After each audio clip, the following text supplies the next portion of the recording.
Come on. तो इस वक्त हम बात कर रहे थे जीवों का वर्गीकरण, जो हमारा टॉपिक चल रहा था, आपको याद होगा। हमने आपको बताया एक व्यक्ति हैं जो 1969 में व्हिटेकर नामक एक साइंटिस्ट हैं। इन्होंने जीवों का 5 जगत वर्गीकरण को प्रपोज किया, 5 किंगडम क्लासिफिकेशन को प्रपोज किया है व्हिटेकर साहब ने। और व्हिटेकर साहब के पहले एक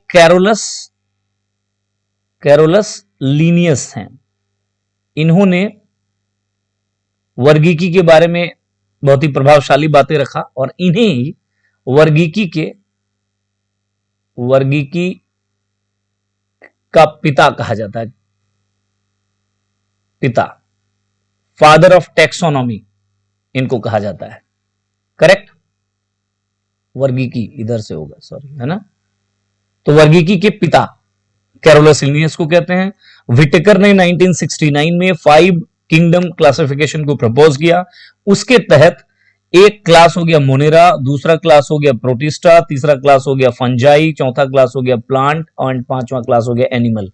हमने ब्रीफली थोड़ा बहुत इन चीजों को देखा था, फिर से थोड़ा सा एक बार देखिए। मोनेरा तो हम देख लिए, एक को आप कहते हो आर्की बैक्टीरिया, एक को आप कहते हो यू बैक्टीरिया। मोनेरा पे मेरे ख्याल से आपको बातें हुई होंगी। अच्छा, नहीं भी तो हम देखेंगे मोनेरा को अलग से। प्रोटिस्टा का जहां तक सवाल है तो 3 टाइप के होंगे। एक, इसको एनिमल लाइक यानी जंतु सम प्रोटिस्टा कहते हैं, जिसके एग्जांपल्स में अमीबा और पैरामीशियम आपको नजर आएगा। एक है प्लांट लाइक यानी पादप सम प्रोटिस्टा इसको कहते हैं, इसके अंतर्गत यूग्लिना आएगा, भूरे और नील हरित शैवाल आएंगे, ये सब आएंगे, ठीक है। इसके अलावा एक फंजाई लाइक यानी आपका कवक सम प्रोटिस्टा इसको कहते हैं, इसके अंतर्गत वाटर मोल्ड्स आते हैं। ये इसके एग्जांपल्स हैं। प्रोटिस्टा पे भी हम लोग विशेष अभी चर्चा करेंगे थोड़ी देर में। मोनेरा वर्ग के बारे में अगर बात करो, देखिए क्या है मोनेरा वर्ग को समझने का प्रयास करिए जरा। एक तो ये यूनिसेल्यूलर होगा, एक कोशिकीय होगा। दूसरी बात, इसमें प्रोकैरियोटिक सेल्स होंगे। और प्रोकैरियोटिक सेल्स कहने का मतलब यह है कि ये अभी अल्प विकसित अवस्था में है। ये जो सेल्स हैं वो पूरी तरीके से विकसित नहीं है। और ये देख सकते हैं इसमें केंद्रक विहीन है। क्या है, यानी केंद्रक नहीं है। देखिए, अगर ये एक सेल्स है, इसके अंदर में ये एक केंद्रक है और इस केंद्रक के अंदर में ही क्या होता है, तो डीएनए पाया जाता है। डीएनए पाया जाता है। ऐसा नहीं है कि इसमें डीएनए नहीं है, लेकिन डीएनए इसमें ये कोशिका द्रव्य यहां जो होता है उसी में पाया जा रहा है, क्योंकि इसमें इस प्रकार का कोई और केंद्रक नाम की चीज होती ही नहीं है प्रोकैरियोटिक सेल्स में। इसीलिए इसको अल्प विकसित कोशिकाएं कहा गया, क्योंकि कोशिकाओं के जो अंग है अभी पूरी तरह से डेवलप यहां पे नहीं हो पाए हैं। तो केंद्रक विहीन कोशिका है। इनका डीएनए जो है वो कोशिका द्रव्य में ही है, उसको अलग से एक संरचना के द्वारा अलग नहीं किया जा पा रहा है, क्योंकि ये केंद्रक नहीं है यहाँ पे। और केंद्रक के अंदर नॉर्मली यूकैरियोटिक कोशिकाओं में केंद्रक के अंदर में आपका पाया जाता है डीएनए वगैरह। तो अल्प विकसित कोशिकाओं का बना होता है, एक कोशिकीय है।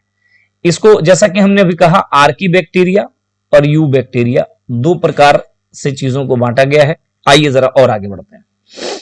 यू बैक्टीरिया को ही आप क्या बोलते हो, वास्तविक जीवाणु बोलते हो, यानी रियल बैक्टीरियाज बोलते हो। इनके बारे में जरा सा बात कर लें, रियल बैक्टीरियाज के बारे में।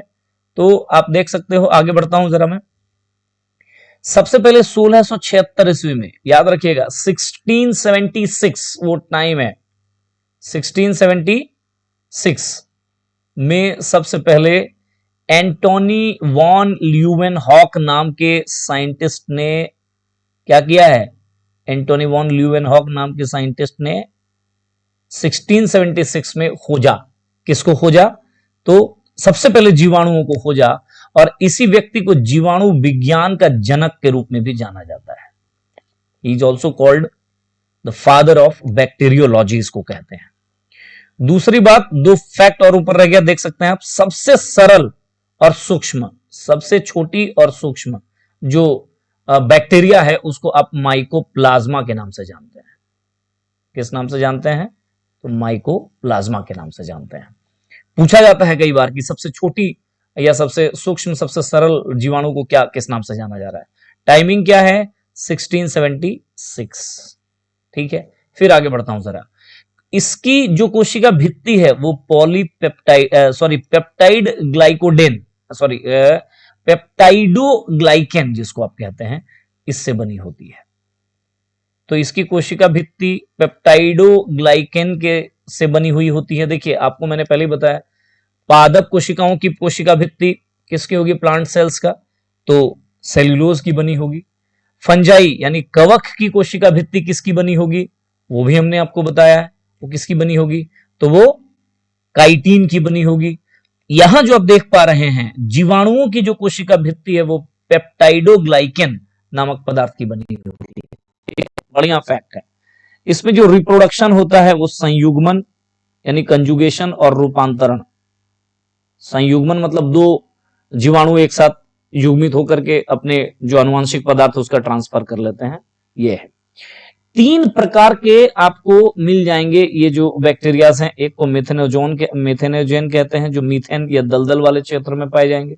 एक थर्मो एसिडोफाइल्स यानी गर्म और एसिडो यानी आपका एसिड वाले यानी लवणीय क्षेत्र में पाए जाएंगे। और एक हेलोफिल्स, हेलोफिल्स ये लवणीय क्षेत्र में पाए जाएंगे। ये आपका क्या कहते हैं उसको, एसिड का मतलब एसिडिक मीडियम में पाए जाएंगे। ये 3 प्रकार की बैक्टीरियाज हैं, वो जिन सिचुएशंस में पाए जाते हैं उनके बेसिस पे इसको 3 भाग में बांट दिया गया। मिथेनोजेन, थर्मोएसिडोफिल्स या थर्मोएसिडोफाइल्स भी कहते हैं इसको, या हेलोफाइल्स भी कहते हैं इसको।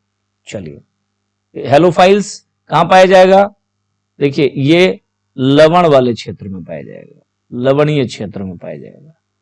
ठीक है, थर्मोफाइल्स तो अत्यधिक ताप और ये एसिडिक माध्यम इसका रहेगा। एसिडिक मतलब अम्लीय माध्यम में पाया जाएगा। मिथेनोजेन जहां मीथेन पाया जाता है खास करके दलदली क्षेत्र में, दलदली क्षेत्र में। इस प्रकार से 3 प्रकार से इसको बांटा गया है। यह है आपका क्या, जीवाणु, राइट। अब जीवाणु में भी थोड़ा सा कुछ चीजें और आपको देख लेना होगा इसमें। जैसे इधर आइए,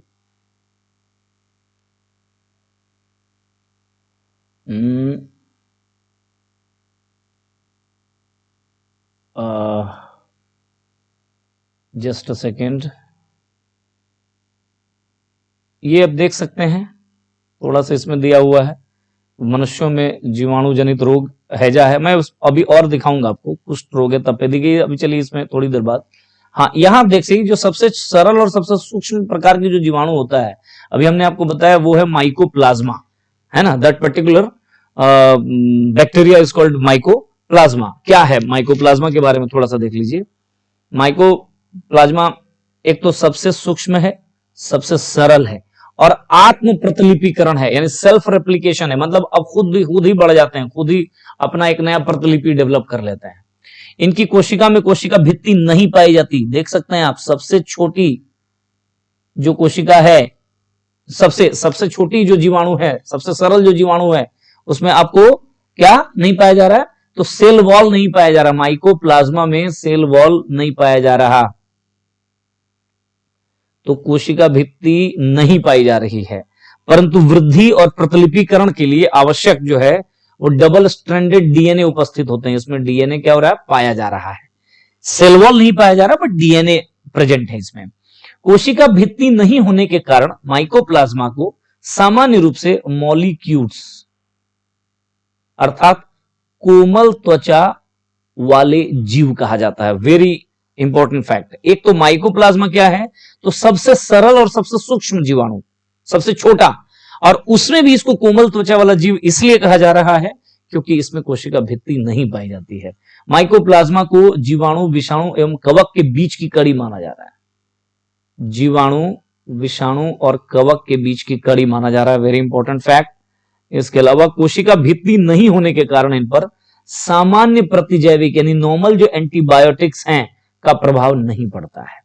जैसे पेनिसिलिन, जैसे बीटालैक्टम, कोशिका भित्ति नहीं होने के कारण ऐसे एंटीबायोटिक्स का इंपैक्ट आपको नजर नहीं आएगा। हार्ड एंटीबायोटिक लेना पड़ेगा उसके लिए, ठीक है, अगर इसका आपको संक्रमण हो जाता है। तो आगे देखिए, तो माइकोप्लाज्मा जीवाणु क्या होता है, तो परजीवी अथवा मृतपोषी होता है। परजीवी मतलब दूसरे जीव पर जो निर्भर है, मृतपोषी मतलब जो मृत पदार्थों पर है, दोनों प्रकार के हो सकते हैं। अब तक खोजी गई सबसे छोटी जीवाणु कोशिकाएं यही है और ये ऑक्सीजन के बिना भी जीवित रह सकती हैं तथा विभिन्न आकारों में पाई जाती है। ये माइकोप्लाज्मा जो सबसे छोटी जीवाणु के रूप में जाना जाता है, ये थोड़ा सा उसको लेकर के एक छोटा सा डिस्क्रिप्शन। तो आपने मोनेरा क्लास को देखा और मोनेरा क्लास के अंतर्गत वास्तव में आता कौन है, तो जीवाणु आता है। कौन आता है, बैक्टीरिया आते हैं। और बैक्टीरिया से रिलेटेड जो वन लाइनर फैक्ट्स जो पूछे जा सकते हैं, एक छोटा मोटा आइडिया वो आपको दिया गया। ठीक है।